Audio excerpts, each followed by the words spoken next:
Assalamualaikum warahmatullahi wabarakatuh. Perkenalkan, nama saya Zulfikri Asmi, NIM 1201300008, Prodi Teknik Elektro Angkatan 2020. Di sini saya akan menjelaskan tugas dari Kamus Sinyal Sistem Digital pekan pertama, yaitu menggunakan LaTeX, yaitu aplikasi overlap yang bisa ditekan pada atau diklik pada Google Classroom dengan menggunakan template IEE. Di sini saya menggunakan itu aplikasi overlap.com, aplikasi online LaTeX. Di sini di sebelah kiri merupakan codingan untuk membuat sebuah jurnal atau membuat sebuah kamus 5 kosakata. Di sebelah kanannya hasil dari kita mengcoding dari sebelah kiri. Saya akan menjelaskan pada sebelah kanan terlebih dahulu. Di sini saya menggunakan itu overlap, kamus 5 kosakata, terus bawahnya yaitu nama saya, terus NIM. Di sini menjelaskan abstrak, yaitu kamus 5 kosakata ini untuk mendapatkan kosakata yang ditemukan pada sebuah buku dan jurnal yang dilakukan secara bertahap pada mata pelajaran sinyal dan sistem seperti sinyal, amplitudo, frekuensi, amplitudo modulation, atau analog to digital converter ADC, sistem digital, dan lain-lain. Selain itu juga menampilkan penjelasan setiap kata tersebut menggunakan bahasa 5W dan 1H, yaitu apa, mengapa, siapa, kapan, di mana, bagaimana, yang dijelaskan secara perinci dan jelas. Kata kunci dari abstrak tersebut, sinyal, amplitudo, frekuensi, amplitudo modulation AM, analog to digital converter atau ADC, sistem digital, dan lain-lain. Di sini yaitu minggu pertama atau pekan ke-1, materinya yaitu konvolusi. Dari konvolusi ini kita mencari yaitu kosakatanya. Yang pertama yaitu saya dapatkan sinyal. Di sini apa yang dimaksud dengan sinyal? Sinyal adalah suatu isyarat untuk melanjutkan atau meneruskan suatu kegiatan. Biasanya sinyal ini berbentuk tanda-tanda, lampu-lampu, suara-suara, dan lain-lain. Dalam dunia elektronika dikenal dua macam sinyal, yaitu sinyal analog dan sinyal digital. Terus bagaimana definisi dari sinyal tersebut? Suatu besaran fisik merupakan fungsi waktu, ruangan, atau beberapa variabel. Terus siapa penemu dari sinyal? Penemu dari sinyal itu Guglielmo Marconi yang lahir pada 5 April 1974 di Bologna, Italia. Terus bawahnya ini adalah gambar dari sinyal analog dan sinyal digital. Terus di mana saja sinyal itu digunakan? Sinyal itu digunakan pada sinyal analog. Pertama, sinyal analog. Sinyal analog adalah sinyal yang berupa gelombang elektromagnetik dan bergerak atas dasar frekuensi.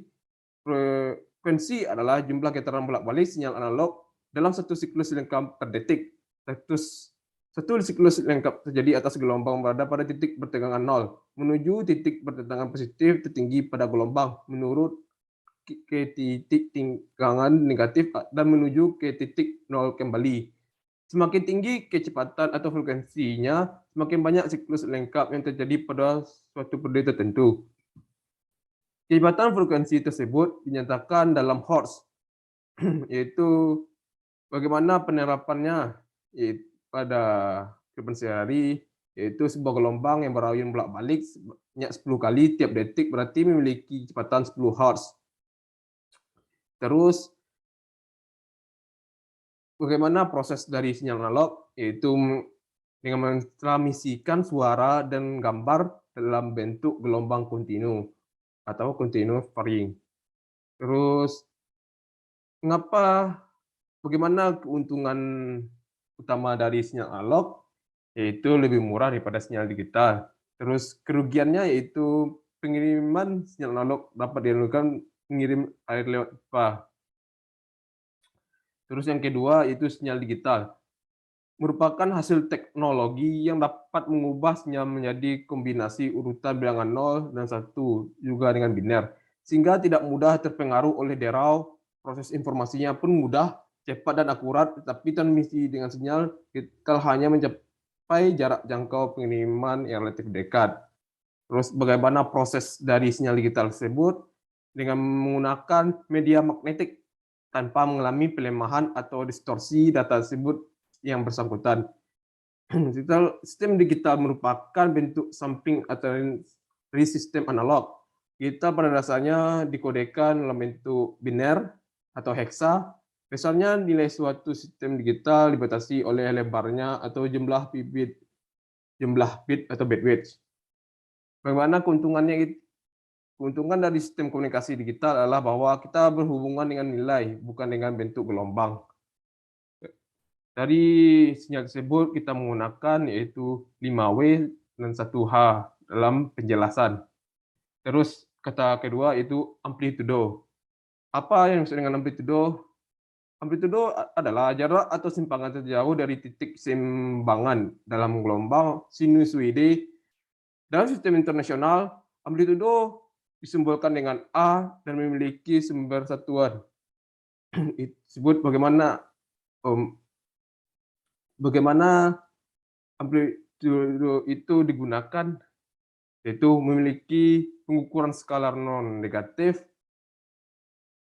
dari besar oscilasi suatu gelombang. Dua, yaitu memiliki perbedaan jarak terjauh dari titik keseimbangan yang ada dalam gelombang sinusoidal. Ketiga, memiliki simpangan paling besar dan paling jauh dari titik keseimbangan dalam suatu gelombang dan suatu getaran.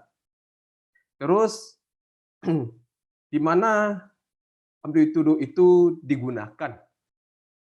Secara dalam perhitungan amplitudo, terdapat beberapa istilah yang khas yang akan digunakan, yaitu satu nilai puncak ke puncak.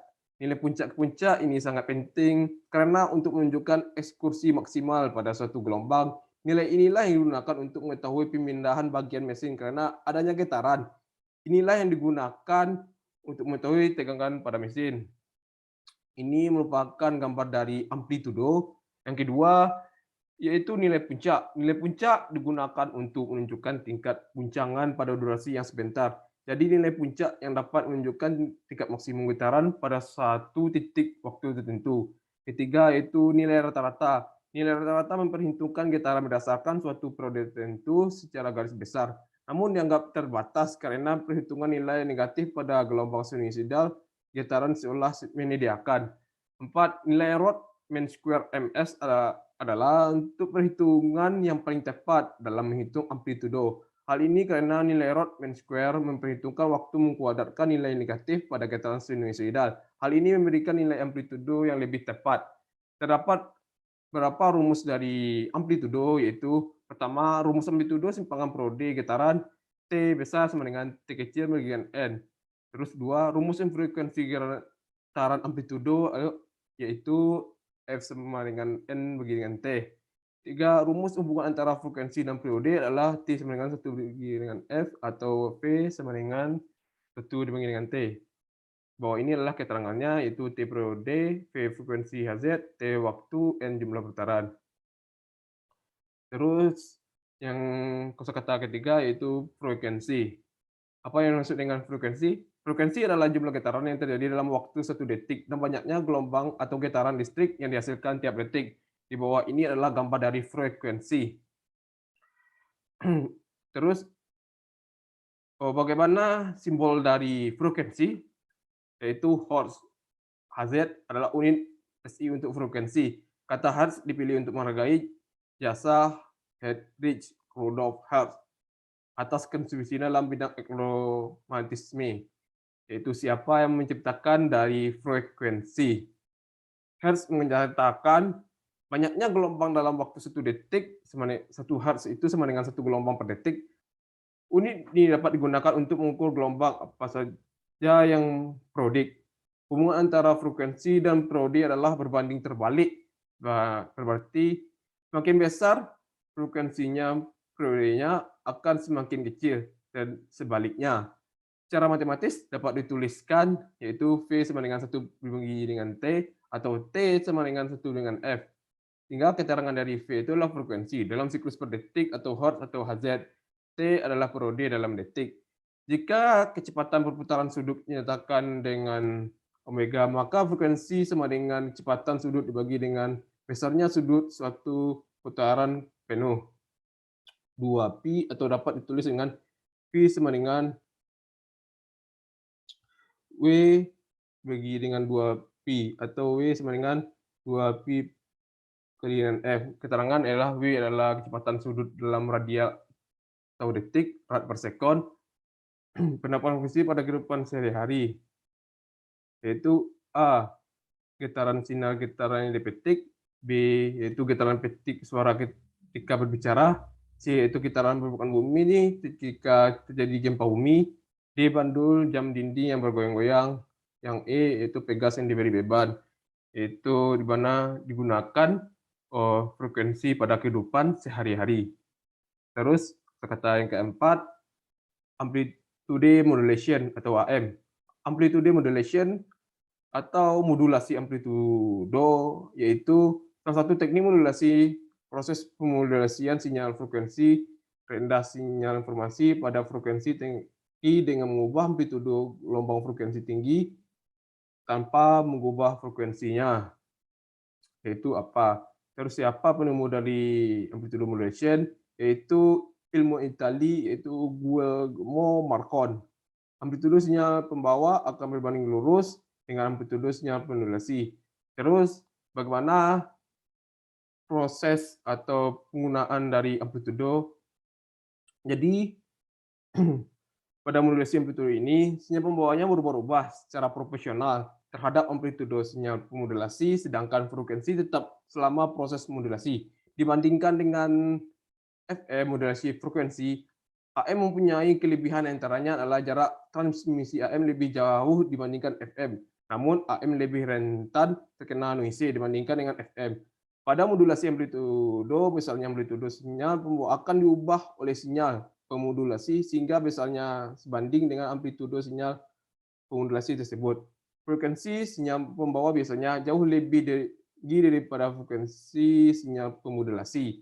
Frekuensi sinyal modulasi merupakan sinyal pada rentang frekuensi audio AF audio frekuensi yaitu antara 20 Hz sampai dengan 20 kHz. Sedangkan frekuensi sinyal pembawa biasanya berupa sinyal radio RF radio frekuensi antara rentangan yaitu 300 kHz sampai dengan 3 MHz, 3 million Hz. Terus bagaimana jenis dari amplitudo? MSSB itu single sideband, salah satu jenis modulasi amplitudo mana spektrum frekuensi yang akan dipancarkan satu dari spektrum frekuensi AM, yaitu frekuensi LSB atau frekuensi USB. Jadi di atas merupakan gambar dari amplitude modulation atau AM. Terus selanjutnya AM DSB FPC, yaitu full AM di mana frekuensi yang dipancarkan adalah spektrum frekuensi amplitude modulation, yaitu frekuensi LSB dan frekuensi USB. Terus amplitude modulation DSBC double sideband suppression carrier adalah jenis modulasi amplitudo di mana spektrum frekuensi carrier ditekan mendekati nol. Terus amplitude modulation FSB atau vestigial sideband sering digunakan pada industri televisi komersial untuk transmisi dan penerimaan sinyal video. Di sini sudah saya menggunakan yaitu di mana penerapan pada amplitude modulation dan bagaimana prosesnya, terus pengertian dari jenis-jenis tersebut. Kosakata selanjutnya yang kelima yaitu analog to digital converter yaitu ADC. Apa ADC itu? Rangkaian yang mengubah nilai tegangan kontinu atau analog menjadi nilai biner digital yang dapat dimengerti oleh perangkat digital sehingga dapat digunakan untuk mutasi digital. Analog to digital converter atau converter analog ke digital memungkinkan rangkaian digital berinteraksi dengan dunia nyata dengan menyandingkan sinyal analog ke sinyal digital yang bentuk biner. Rangkaian IC ini pada umumnya dikemas dalam bentuk IC, diintegrasikan dengan microcontroller, sinyal analog yang berasal dari berbagai sumber sensor yang mengukur mengukur suara cahaya, gerakan dan suhu akan terus berubah nilai kontinu sehingga memberikan nilai yang berbeda dalam jumlah yang tak terbatas. Sedangkan rangkaian digital di sisi lain bekerja dengan sinyal biner, hanya memiliki dua kondisi diskrit, yaitu logika 0, yaitu rendah, dan logika 1, yaitu tinggi. Oleh karena itu, diperlukan sebuah rangkaian elektronika yang dapat mengubah dua domain yang berbeda dari sinyal analog dan kontinu menjadi sinyal digital diskrit. Rangkaian inilah yang disebut dengan analog to digital converter, yaitu bagaimana prosesnya, di mana digunakan, terus apa pengertian dari analog to digital converter. Terus bagaimana cara kerja dari ADC, yaitu menjadi sinyal digital. Proses ADC dalam mengubah sinyal analog menjadi sinyal digital adalah mengambil sampel sinyal analog, mengukur dan mengubahnya menjadi nilai digital berbentuk nilai biner. Dengan demikian, ADC mengubah sinyal analog yang diterima menjadi data keluaran output yang berbentuk serangkaian nilai digital. Terus ada dua faktor, yaitu ADC ini menjadi penentu kekurutan nilai digital yang dihasilkan. Kedua faktor tersebut resolusi dan sampel. Apa yang penerapan pada resolusi ini yaitu apabila sinyal 1V diubah menjadi sinyal digital dengan menggunakan ADC 3 bit, maka akan menghasilkan 8 tingkatan pembagian. Dengan kata lain, terdapat 8 tingkatan untuk mencapai output 1 volt. Masing-masing satu tingkatan adalah 0,125 volt. Jadi perubahan minimum dari ADC 3 bit 1 volt ini adalah 0,125 volt atau 125 milivolt setiap tingkatan. Yang kedua itu kecepatan sampel, sampel speed atau sampel rate. Tersebut ini menjelaskan bagaimana derivatan sampel itu jumlah sampel konversi dari analog ke digital yang dapat dibuat oleh konverter dalam setiap detik disebut dengan kecepatan sampel. Ke sampel speed mengukur dalam satuan S bagian dengan S itu sampel per detik atau SPS atau sampel per second. Terus kata selanjutnya yaitu sistem. Apa yang masuk dengan sistem? Sistem yaitu susunan dari elemen-elemen yang berkoordinasi untuk suatu fungsi. Terus bagaimana proses dari sistem tersebut? Sinyal itu melakukan operasi oleh sistem ketika satu atau lebih eksitasi atau sinyal input diterapkan pada satu lebih input sistem. Sistem menghasilkan satu atau lebih respon atau sinyal output pada outputnya. Terus di mana sistem ini digunakan, bagaimana caranya, terus cara penggambaran pada sistem biasanya dengan menggunakan diagram blok. Terus mengapa sistem ini digunakan pada kehidupan sehari-hari sehingga dapat dijelaskan pada kehidupan sehari-hari yang digunakan yaitu pada komputer, pabrik, bendungan, pembangkit listrik tenaga angin, oven, instrumentasi alat kesehatan merupakan kerja dari sistem. Sistem ini memproses sinyal masukan untuk menghasilkan sinyal keluaran. Di dalam sistem terdapat banyak aturan untuk memproses yang dinyatakan dalam bentuk persamaan matematika. Secara umum, tidak ada hubungan antara jumlah sinyal masukan dengan keluaran. Di atas ini adalah komputer. Sesatunya yaitu contoh dari sistem. Satu, sistem mekanik. Sistem mekanik adalah sistem yang terdiri dari elemen-elemen yang berinteraksi secara prinsip mekanika. Penerapannya seperti seorang melompat dari jembatan di atas sungai. Terus kedua itu sistem fluida. Sistem fluida juga dapat dimodelkan dengan persamaan diferensial. Ketiga yaitu sistem waktu diskrit. Yaitu sistem waktu diskrit dapat dirancang dengan berbagai cara. Contoh praktis yang umum dari sistem waktu diskrit adalah komputer. Komputer dikendalikan oleh jam yang menentukan waktu semua operasi. 4. Sistem umpan balik. Aspek penting dari sistem adalah penggunaan umpan balik untuk meningkatkan kinerja sistem. Dalam sistem umpan balik, sesuatu dalam sistem mengamati responnya dan dapat memodifikasi sinyal input ke sistem untuk meningkatkan respon.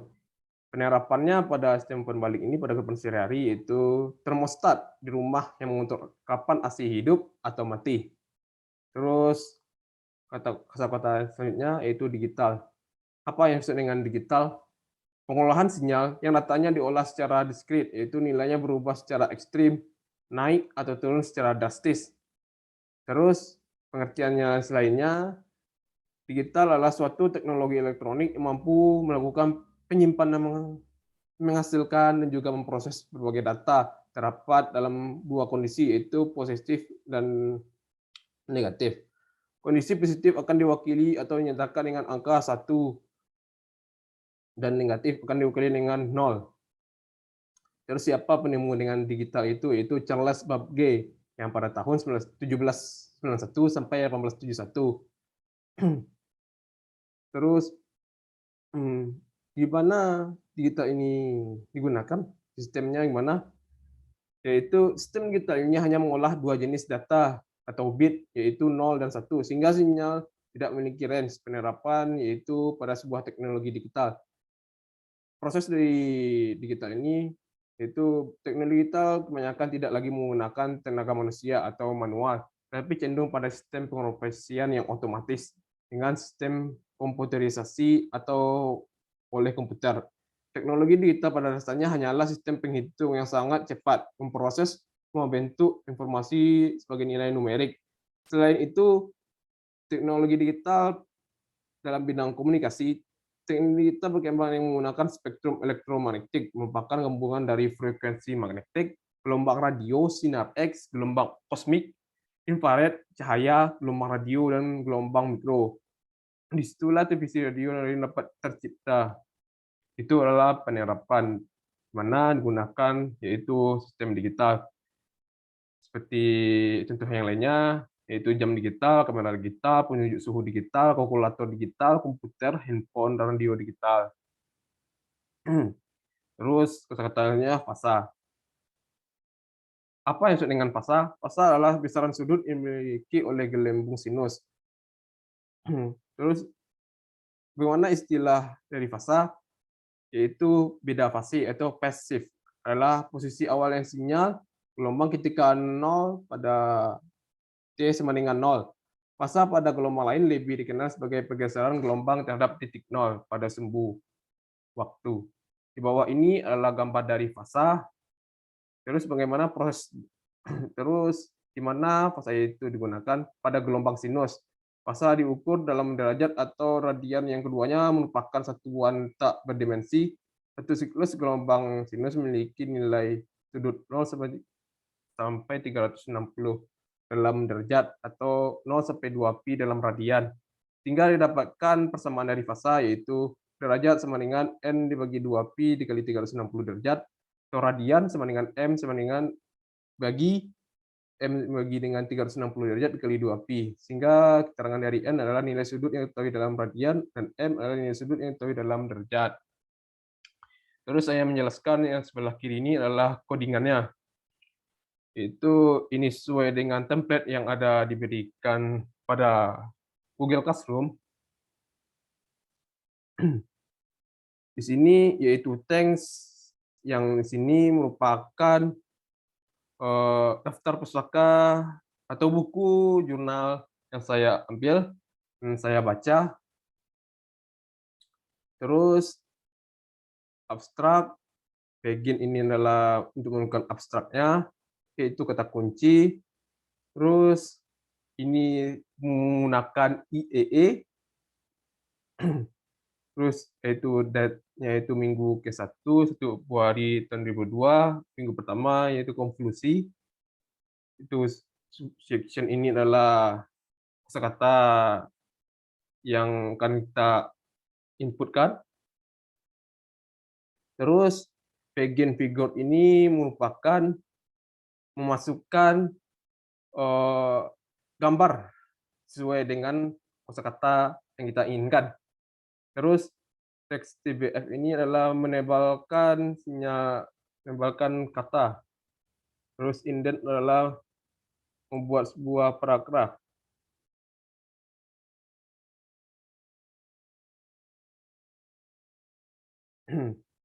Sama dan tersebut.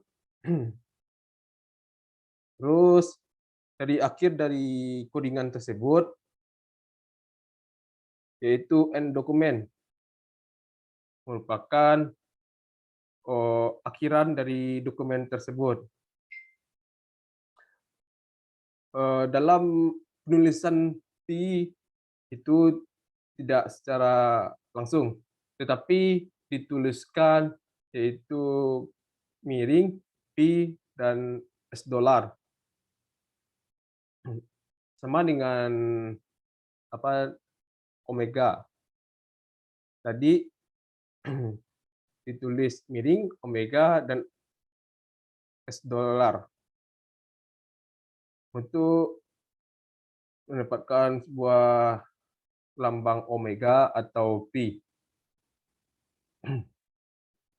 Begitulah hasil presentasi saya. Jika kalau ada kata-kata saya yang salah, saya minta maaf. Assalamualaikum warahmatullahi wabarakatuh.